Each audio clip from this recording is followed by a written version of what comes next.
Tepletsamizni qurganimizga 6 yil bo'libdi.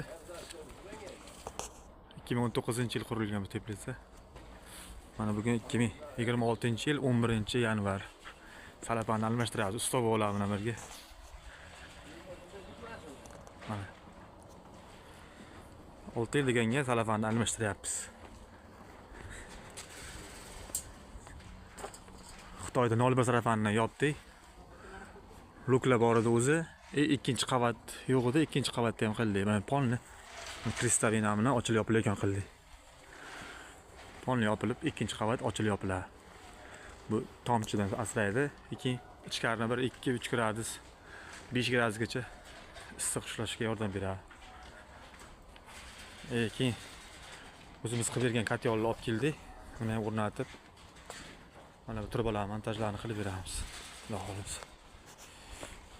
Mana katyol 15 sotikka mo'ljallangan katyol qo'yilyapti.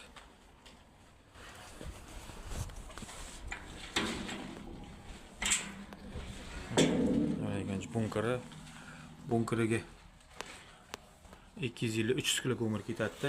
Yonib, mana bu yerdan kirib, aylanib demoqdan chiqib ketadi. Buni mana bu yerga quramiz. Yonayotgan tomonini tashqaridan qo'yib,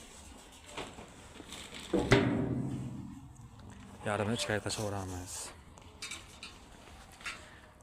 Kimga shunaqa xizmatlarga ega bo'lsa, aloqaga chiqasizlar.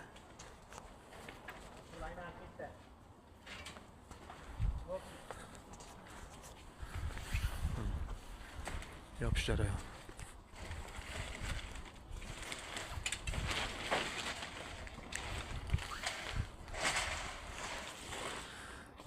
Ustoz, Samarqand bo'yicha xizmat ko'rsatamizmi yoki ketaveramizmi O'zbekiston bo'yicha?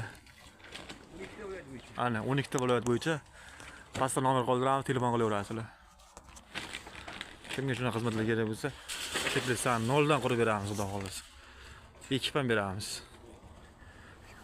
Hozir yerga bodring ekamiz, xudo xolisa.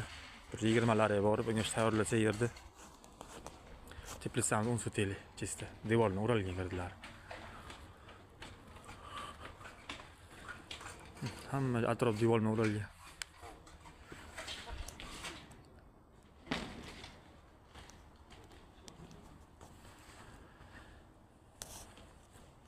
Kuzatishda davom eting. Videolarni qo'yib boramiz.